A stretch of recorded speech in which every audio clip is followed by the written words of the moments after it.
होते थे तुम तो दिल पर छा गए।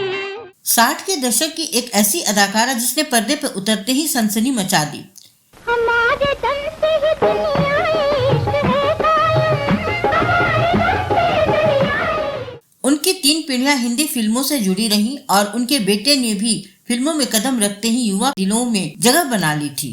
दिल चीर के देख तेरा ही नाम होगा, तेरी वफा तेरी सदा। उन्होंने अपने दौर के कई नामी गिरामी स्टार्स के साथ अपनी ऑन स्क्रीन जोड़ी बनाई। आई घटा बिजली कड़की उनकी शराब भड़की।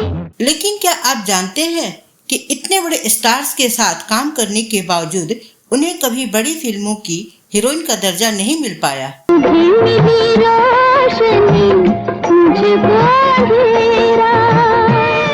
क्या आप सोच सकते हैं कि इन्हें अपना घर चलाने के लिए बी और सी ग्रेड की फिल्मों में अभिनय करना पड़ा और अपने एक प्रोड्यूसर से शादी तक करनी पड़ी।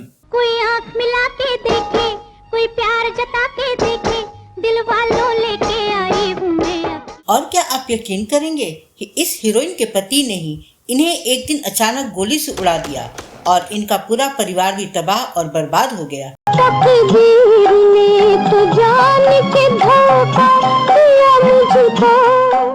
कौन थी यह अदाकारा और क्या थी वजह इस हत्याकांड की?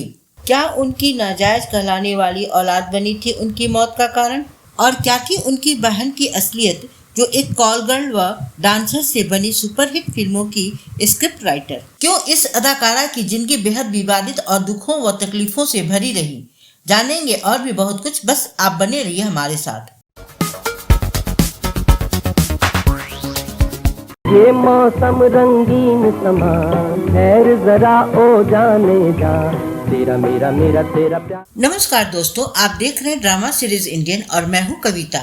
दोस्तों, आज के वीडियो में हम जिस मशहूर अदाकारा और उनके परिवार की दुख भरी दास्तान सुनाने जा रहे हैं वो है सईदा खान उर्फ सुधा सदाना। रुक तो मैं जाऊं जाने जा, मुझको है इनकार कहाँ, तेरा मेरा मेरा। तो चलिए सबसे पहले जानते हैं कि कौन थी वो और कैसी रही उनकी शुरुआती जिंदगी और कैसे हुआ था उनका फिल्मों में आना। कलकत्ता के एक मुस्लिम परिवार में जन्मी सईदा खान की मां का नाम था अनवरी बेगम। हालांकि वो भी एक कलाकार थी, लेकिन उन्हें नाम से ज्यादा बदनामी हासिल थी। परिवार बहुत गरीबी में अपना गुजर बसर कर रहा था, इसलिए सईदा की पढ़ाई लिखाई भी ठीक से नहीं हो पाई। सईदा को बचपन से ही फिल्मों में काम करने का शौक था। संयोगवश कलकत्ता के एक फंक्शन के दौरान सईदा की मुलाकात तब के मशहूर film producer director Harnam Singh रवेल से हुई। सईदा उन्हें बेहद पसंद आई और उन्होंने उसे फिल्मों में काम करने के लिए मुंबई बुलाया। रवेल साहब ने सईदा को अपनी फिल्म कांच की गुड़िया में काम करने का मौका दिया। इस फिल्म के बनने में थोड़ी देर हुई और इसी बीच सईदा की फिल्म अपना हाथ जगन्नाथ 1960 में रिलीज हुई, जिसमें इनके साथ हीरो थे किशोर कुमार। घटा बिजली उनकी शराब भड़की। इस फिल्म में दोनों की जोड़ी को खूब पसंद किया गया।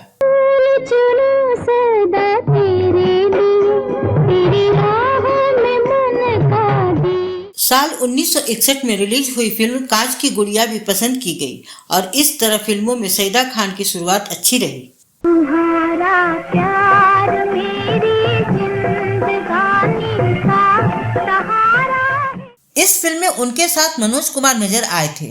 दरअसल इसी फिल्म से मनोज कुमार को ब्रेक भी मिला था। साथ हो तुम और रात जवां, नींद किसे अब चैन कहाँ। सईदा ने अपने करियर में राजकुमार, मनोज कुमार, किशोर कुमार, फिरोज खान, विश्वजीत जैसे कई सुपरस्टार संग काम किया और उनके काम को पसंद भी किया गया।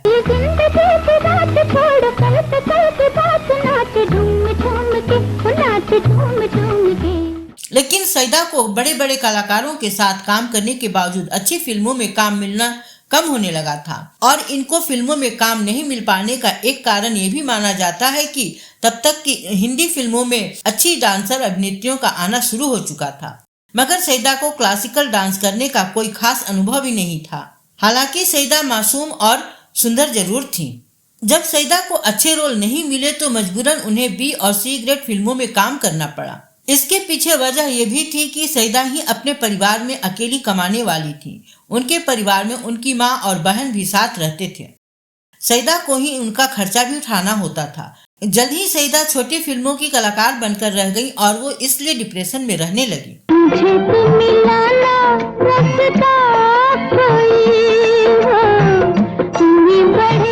सईदा को बाद में फिल्मों में अच्छा काम नहीं मिल पाने का एक कारण यह भी माना जाता है कि उनकी मां को समाज में लोग अच्छा नहीं मानते थे। दरअसल वो समाज में बदनाम थी। सईदा को अपनी मां के कारण भी समाज के ताने सुनने को मिलते थे। उनकी कुछ अच्छी फिल्में जैसे हनीमून, मॉडर्न गर्ल, मैं शादी करने चला, चार दरवेश, सिंदबाद, अली बाबा और अलादीन, ये जिंदगी कितनी हसीन है और कन्यादान थी।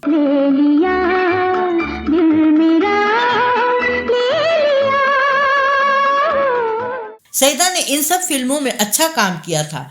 उनको अपने छोटे से 8 साल के करियर में 17-18 फिल्में ही उनके हिस्से में आईं। मिस्टर जोलकर के मकान के पीछे एक लकड़ी का गोदाम है। कल शाम को 7 बजे तुम सरिता को कार में वहां ले जाओगे, उसे कस कर दोगे। 1968 में रिलीज हुई वासना उनकी आखिरी फिल्म थी। इस फिल्म में सईदा राजकुमार के साथ नजर आईं। मैं सदके जाऊं मेरे सैया तुम आए तो। उस समय जब सईदा परेशानियों से घिरी हुई थी, तब उन्हें उस दौर के मशहूर प्रोड्यूसर डायरेक्टर ब्रिज सदाना ने काफी आर्थिक मदद की थी।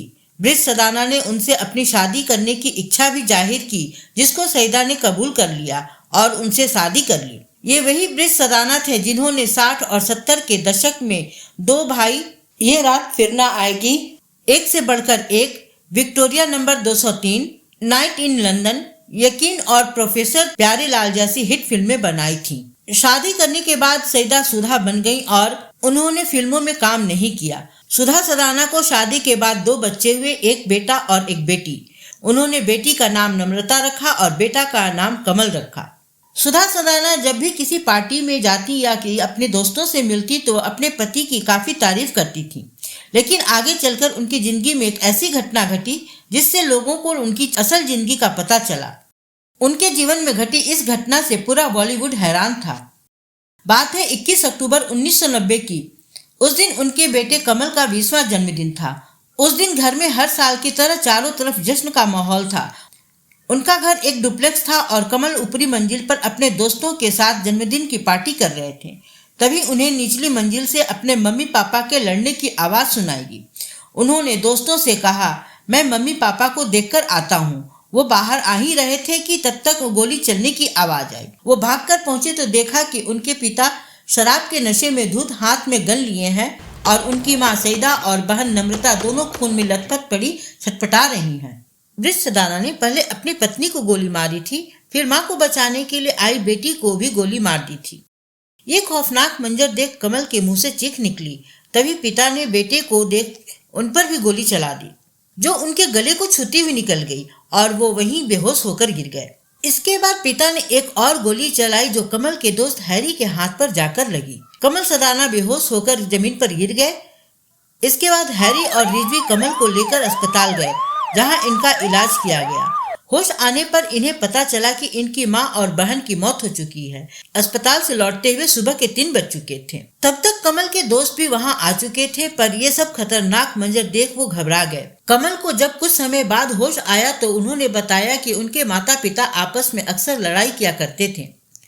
कमल का कहना था कि उनके पिता उनकी मां पर गलत इल्जाम लगा देते थे, जिसके कारण दोनों के बीच अक्सर झगड़ा होता था। मीडिया रिपोर्ट्स के मुताबिक ब्रिज सदाना सईदा की छोटी बहन शगुफ्ता को हमेशा शक की नजर से देखते थे। उन्हें यह लगता था कि शगुफ्ता उनकी पत्नी की ही नाजायज औलाद है। फिल्म इंडस्ट्री में शगुफ्ता के बारे में बहुत सी अफवाहें फैली हुई थी। ब्रिज सदाना का सईदा से इसी बात को लेकर आपस में झगड़ा होता रहता था और ये झगड़ा एक दिन इतना बढ़ गया कि पूरा परिवार हमेशा के लिए तहस नहस हो गया। कुछ मीडिया रिपोर्ट्स में दावा किया गया है कि सईदा के कलकत्ता में ही एक मुस्लिम व्यापारी रफीक से ताल्लुकात थे और शगुफ्ता उन्हीं की पैदाइश थी। जब सईदा को बॉम्बे फिल्म इंडस्ट्री में काम मिल गया तो रफीक ने उनसे किनारा कर लिया था। बाद में जब सईदा की शादी ब्रिज सदाना से हुई तो उन्होंने शगुफ्ता को अपनाने से इनकार कर दिया। बहरहाल इस हादसे ने परिवार के इकलौते बचे कमल सदाना के दिमाग पर एक गहरा असर छोड़ा। कुछ समय तक तो ये बुरी तरह से सदमे में रहे, लेकिन फिर दोस्तों ने उन्हें समझा बुझाकर उस हादसे को भुलाने की कोशिश की। बताते हैं कि फिर उन्होंने धीरे धीरे खुद को संभाला और अपने करियर पर ध्यान देने की कोशिश करने लगे। हालांकि बाद में भी ये जब काम के लिए फिल्म इंडस्ट्री में जाया करते थे तो किसी को कुछ बता नहीं पाते थे कि इन्हें काम की जरूरत है।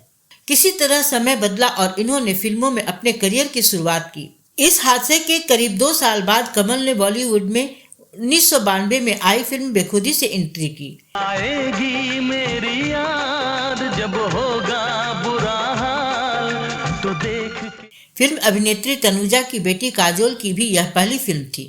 हालांकि यह फिल्म ज्यादा नहीं चली। कमल सदाना ने काजोल और दिव्या भारती जैसी अभिनेत्रियों के साथ काम किया। इसके बाद कमल सदाना को फिल्म रंग में दिव्या भारती के साथ देखा गया, जिसके गानों ने खूब धूम मचाई। तुझे ना देखूं तो चैन मुझे आता नहीं है, एक तेरे सिवा कोई। कमल सदाना के फिल्म रंग हिट होने के बाद फिल्म इंडस्ट्री में ये चॉकलेटी हीरो कहलाने लगे थे। सांवली सलोनी तेरी झील सी आंखें इनमें न जान। मगर ऐसा कहा जाता है कि ये भी अपनी माँ की तरह बदकिस्मत रहे।